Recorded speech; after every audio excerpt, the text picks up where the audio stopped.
తాకట్లో ఉన్న మీ బంగారాన్ని విడిపించి ఆ రోజు ఆన్లైన్ రేటుకి కొంటాం. Sharma gold company.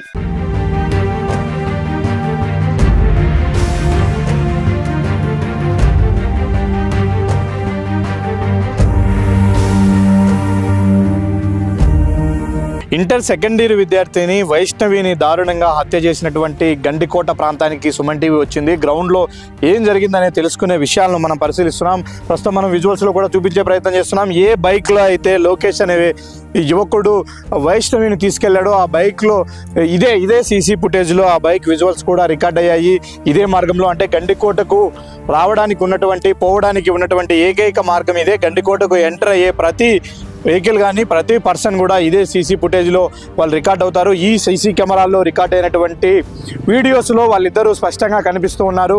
ఒకే బైక్లో లోకేష్ వైష్ణవి ఇద్దరు కూడా గండికోట లోపలికి వెళ్ళారు. లోపలికి వెళ్ళిన గంటన్నర లోపలే మళ్ళీ తిరిగి లోకేష్ ఒక్కడే బైక్లో రిటర్న్ వచ్చాడు. అంటే ఆ అమ్మాయిని అక్కడ ఏం చేశాడు, ఎక్కడ వదిలేశాడు, దాని వెనుక ఏం కారణాలు ఉన్నాయనే విషయాలను ఉదయం నుంచి కూడా పోలీసులు గాలిస్తూ ఉన్నారు. ఇప్పటికే ఆ పరిసర ప్రాంతాల నుండి కూడా క్లూస్ టీమ్స్ వచ్చాయి. డాగ్ స్క్వాడ్తో కూడా ఎంక్వైరీ చేస్తూ ఉన్నారు. ఆ జిల్లా ఎస్పీ కూడా సంఘటనా స్థలానికి చేరుకున్నాడు. స్థానిక పోలీసు అధికారులతో ఆయన రివ్యూ నిర్వహిస్తూ ఉన్నాడు. అసలు ఏం జరిగింది, నిన్న ఉదయం నుంచి సాయంత్రం వరకు ఏం జరిగింది, అసలు ఎన్ని గంటలకు అక్కడ డెడ్ బాడీ ఉన్నట్లు గుర్తించారు, ఎవరు గుర్తించారు, ఏ విధంగా సమాచారం వచ్చింది అనే అన్ని కోణాల్లో కూడా ఇప్పుడు పోలీసులు ఆరా తీస్తూ ఉన్నారు. ఈ సీసీ ఫుటేజ్లో రికార్డ్ అయినటువంటి ఫుటేజే ఇప్పుడు ఈ కేసుకు కీలక ఆధారంగా ఇప్పటి వరకు కూడా పోలీసులు పరిగణిస్తూ ఉన్నారు. ఎందుకంటే వైష్ణవి గండికోటలో రంగనాయక స్వామి ఆలయం వెనుక వైపున ముళ్ళ కంచెల్లో శవమై కనిపించింది. అంటే దీని వెనుక ఏం జరిగింది, అసలు తను శవమై కనిపించడానికి ముందు ఏం జరిగింది అన్న కోణంలోనే ఇప్పుడు పోలీసులు విచారణ చేస్తున్నారు. అయితే ఆ విచారణలో ఈ సీసీ ఫుటేజ్ను పరిశీలించే సమయంలో లోకేష్ అనే యువకుడితో ఆ అమ్మాయికి చాలా కాలంగా పరిచయం ఉంది. ఈ రోజు అంటే నిన్నటి రోజున కూడా అదే లోకేష్తో వైష్ణవి బైక్ పైన ఇదే గండికోటకు వచ్చినట్టుగా పోలీసులకు ఎవిడెన్స్ దొరికింది. అదే లోకేష్ మళ్ళీ ఆ అమ్మాయిని గండికోటలో వదిలేసి రిటర్న్ ఒక్కడే వెళ్తున్నటువంటి పరిస్థితి. అంటే ఈ గంట లోపల ఆ వైష్ణవికి లోకేష్కు మధ్య ఏం జరిగింది, లోకేష్ ఒక్కడే ఉన్నాడా, లేకపోతే తన వెనుక కానీ తన ముందు కానీ ఎవరైనా తన ఫ్రెండ్స్ లోపలికి వెళ్ళారా? గండికోటలో అందరూ ఏవైతే టూరిస్ట్ ప్లేస్లు ఉన్నాయో వాటిని చూడడానికి ప్రయారిటీ ఇస్తూ ఉంటారు. కానీ లోకేష్ అనే యువకుడు వైష్ణవిని తీసుకొని అక్కడ ఒక పాత ఆలయం వెనుక వైపు ఉన్నటువంటి ముళ్ళ కంచెల్లోకి ఎందుకు వెళ్లాల్సి వచ్చింది, అక్కడ ఏం జరిగింది, నిజంగానే హత్య చేసి ఉంటారా, అమ్మాయి పైన అత్యాచారం జరిగిందా, అయితే హత్యలో ఎంతమంది పాల్గొని ఉంటారు, ఎవరు ఏ గ్యాంగు ఈ దారుణానికి ఒడిగట్టింది, ఇందులో లోకేష్కు ఉన్నటువంటి పాత్ర ఏంటి అనే అన్ని కోణాల్లో కూడా పోలీసులు ఇప్పుడు తరువుగా విచారణ చేస్తున్నారు. దానికి సంబంధించినటువంటి అన్ని ఆధారాలను కూడా సేకరించే పనిలో పడ్డారు. అసలు వైష్ణవి మృతదేహం దొరికినటువంటి ప్రదేశానికి మనం వెళ్ళి అక్కడ సిచ్యుయేషన్ ఏ విధంగా ఉందో చూపించే ప్రయత్నం చేద్దాం.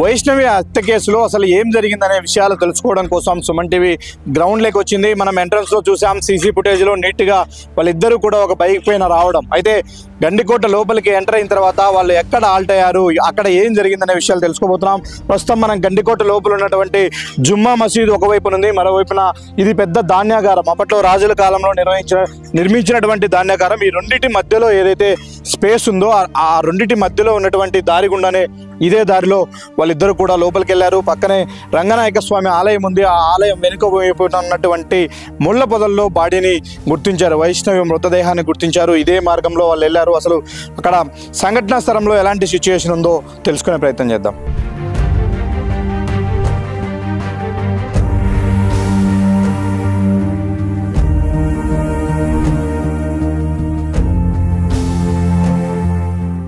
ఎగ్జాక్ట్లీ వైష్ణవి మృతదేహం ఎక్కడ దొరికిందో అదే ప్లేస్లో మనం ఉన్నాము.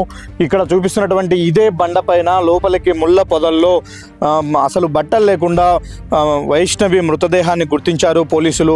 అక్కడి నుంచి ఇదే మార్గం ద్వారా వాళ్ళు తీసుకొచ్చే ప్రయత్నం చేశారు. అసలు ఇంత ఏకాంతంగా ఉండడం కోసం, అంటే టూరిస్ట్ ప్లేస్లన్నీ కూడా ముందు వైపున ఉన్నాయి, అక్కడ చాలామంది పర్యాటకులు వచ్చి చూస్తూ ఉంటారు, ఎంజాయ్ చేసి వెళ్తూ ఉంటారు. కానీ ఇంత ఏకాంతంగా ఎవరు కనిపించకుండా, అంటే చుట్టూ ఎటువైపు నుంచి చూసినా కూడా టక్కున గుర్తించడానికి పాజిబిలిటీ లేని విధంగా ఇంత రహస్యమైనటువంటి ప్రాంతంలోకి వాళ్ళిద్దరూ ఎందుకు వచ్చారు?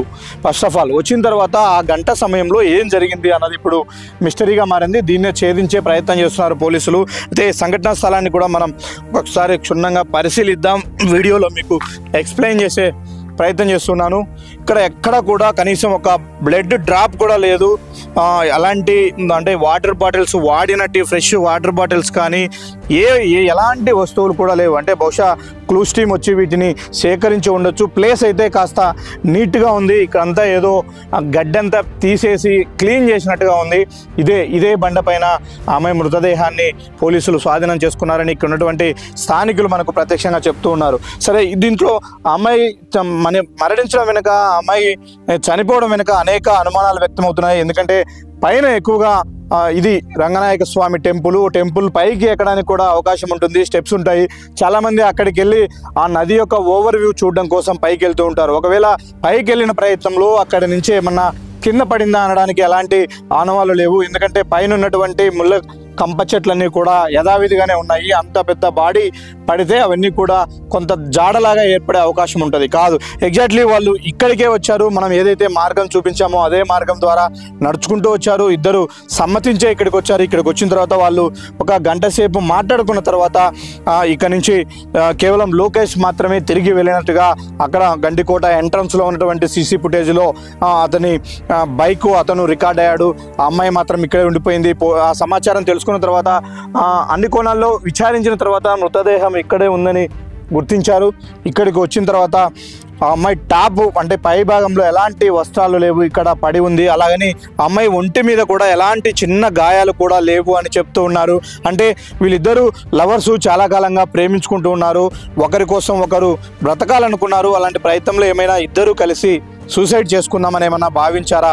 సూసైడ్ చేసుకునే ప్రయత్నంలో ఆ అమ్మాయి సూసైడ్ చేసుకుంది. తెలివిగా లోకేష్ సూసైడ్ చేసుకోకుండా డ్రామా ఆడి తప్పించుకున్నాడా అన్న కోణంలో కూడా అనుమానాలు వ్యక్తమవుతున్నాయి. పోలీసులు ఆ కోణంలో కూడా విచారిస్తున్నారు. అయితే ఈ మిస్టరీ మొత్తం వీడాలంటే స్వయంగా ఆ అమ్మాయిని తీసుకొచ్చినటువంటి లోకేష్ విచారణలో నోరు విప్పాలి, నిజానిజాలు చెప్పాలి. ఎందుకంటే ఇంత దూరము బలవంతంగా ఆ అమ్మాయిని లాక్కొచ్చే పరిస్థితి లేదు. అలాగని ఎక్కడైనా ఈ సంఘటన జరిగిందా, ముందే అమ్మాయి చనిపోయిన తర్వాత బాడీని దాచిపెట్టడం కోసం ఇక్కడికి తీసుకొచ్చాడా అంటే దట్ ఈజ్ వెరీ ఇంపాసిబుల్. ఎందుకంటే ఇక్కడ ఒక వెయిట్ ఉన్నటువంటి బాడీని తీసుకురావడానికి అవకాశం లేదు. దారిని నేను చూపించే ప్రయత్నం చేస్తున్నాను. ఒక వ్యక్తి క్యాజువల్గా ఈ దారిలో రావడానికి కూడా చాలా కష్టపడాల్సి ఉంటుంది. పెద్ద పెద్ద బండరాళ్ళు హైట్ ఎక్కాల్సిన పరిస్థితి ఉంది. కాబట్టి ఈ దారిలో తీసుకొచ్చే పరిస్థితి లేదు. ఏం జరిగినా కూడా అదే బండ పైన ఆ గంట సేపట్లోనే జరిగి ఉంది. అది ఏం జరిగింది అన్నదే ఇప్పుడు పూర్తిగా కంప్లీట్ మిస్టరీగానే మిగిలిపోయింది. పోలీసులు చెప్తున్నారు. ఎస్పీ కూడా సంఘటనా స్థలాన్ని పరిశీలించారు.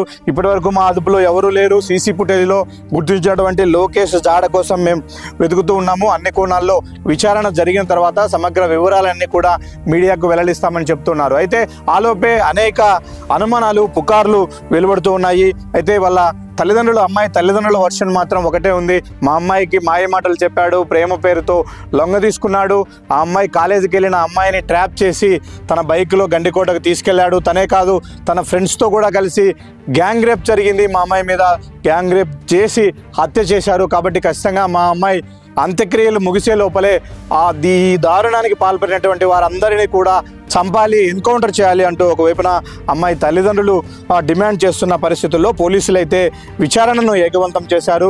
విచారణలో ఎలాంటి విషయాలు వెల్లడవుతాయి అన్నది చూడాలి. ఇప్పటికైతే వైష్ణవి మృతి కంప్లీట్గా మిస్టరీగానే మిగిలిపోయింది. ఎందుకంటే మనం సంఘటనా స్థలాన్ని పరిశీలించిన తర్వాత అక్కడ ఎలాంటి ఆనవాళ్ళు దొరకలేదు. బహుశా పోలీసులకు కూడా అదే సిచ్యుయేషన్. ఇప్పటి వరకు ఈ కేసులో పోలీసులకు ఏదైనా స్పష్టమైన ఆధారం దొరికింది అంటే అది కేవలం వారిద్దరూ ఒకే బైక్ పైన గండికోటలకి ఎంటర్ అవ్వడమే.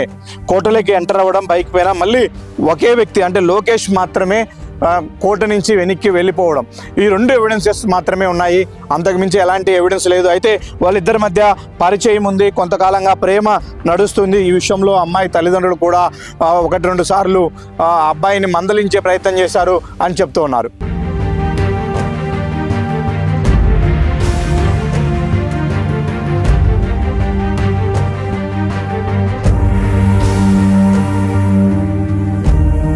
ఇది గండికోట మెయిన్ స్పాట్. ఇది మన వెనుక వైపు కనిపిస్తున్నటువంటి జుమ్మా మసీద్. గండికోటకు సెంటర్ ఆఫ్ అట్రాక్షన్ ఇది. గండికోటలో ప్రధాన టూరిస్ట్ ప్లేస్ ఇది. ప్రతి ఒక్కరు కూడా అక్కడికి వస్తూ ఉంటారు. ఆ మసీదు పక్కనే ఒక పెద్ద ధాన్యాగారం ఉంటుంది. దాని పక్కనే ఇక్కడ రంగనాయక స్వామి ఆలయం ఉంది. చూస్తాం మనం. ఆ రంగనాయక స్వామి ఆలయం వెనుక వైపునంతా కూడా నిర్మానుష్యంగా ఉంటుంది. పూర్తిగా ముళ్ళ కంపలతో ఉంటుంది. మనం ఇక్కడ సరౌండింగ్స్ కూడా మీకు చూపించే ప్రయత్నం చేస్తున్నాము. టూరిస్టులు ఎవరు కూడా 99% ఎవ్వరు కూడా గండికోట చూడడానికి వచ్చిన వాళ్ళు ఎవరు ఇక్కడికి రారు. ఎందుకంటే ఈ వ్యూ చూడాలంటే మాత్రం పైనుంచి చూస్తే ఇదంతా కూడా కనిపిస్తుంది. కానీ కింది నుంచి ఆ పక్కనే ఉన్నటువంటి చిన్న దారి గుండా రాళ్ళంటూ దాటుకుంటూ ముళ్ళ పొదలు దాటుకుంటూ వాళ్ళు ఇంత లోపలికి ఎందుకు రావాల్సి వచ్చింది? ఇక్కడ ఉన్నటువంటి స్థానికులతో కూడా మనం మాట్లాడే ప్రయత్నం చేసాం. వాళ్ళు కూడా చెప్తూ ఉన్నారు లవర్స్ స్పాట్ ఒకటి ఉంటుంది ఇక్కడ. అయితే ఆ లవర్స్ కూడా ఎవరు ఇక్కడికి రారు. రెగ్యులర్గా వచ్చే లవర్స్ అందరూ కూడా రంగనాయక స్వామి గుడి అటువైపు ఉన్నటువంటి వ్యూ దగ్గరికి వెళ్తారు. అక్కడే ఎక్కువ మంది లవర్స్ కూర్చొని పిచ్చాపాటిగా మాట్లాడుకుంటూ ఉంటారని చెప్తున్నారు. అంటే అలాంటి చోటు కూడా కాకుండా రెగ్యులర్గా టూరిస్టులు వచ్చే ప్లేస్లో కాకుండా ఇక్కడికి వచ్చారంటే వాళ్ళు ఏకాంతం కోరుకున్నారు. అక్కడ వాళ్ళని ఎవ్వరూ చూడకూడదన్న ఒక నిర్మానుష్యమైనటువంటి ప్రదేశంలోకి రావాలనుకున్నారు. వచ్చిన తర్వాత ఏం జరిగింది అన్నది ఇప్పుడు మిస్టరీగా మారింది. కొన్ని వివరాలు అమ్మాయి పోస్ట్మార్టం రిపోర్ట్ వచ్చిన తర్వాత తెలిసే అవకాశం కనిపిస్తుంది. అసలు ఆ అమ్మాయి మరణానికి గల కారణం ఏంటి అనేది పోస్ట్మార్టం రిపోర్ట్లో కొంతవరకు క్లారిటీ వస్తుంది. ఆ రిపోర్ట్ వచ్చిన తర్వాతనే దాని ఆధారంగా పోలీసులు విచారణలో ముందుకెళ్లే అవకాశాలు కనిపిస్తున్నాయి. వీడియో జర్నలిస్ట్ సాగర్తో సుదర్శన్ రెడ్డి, సుమన్ టీవీ, గండికోట.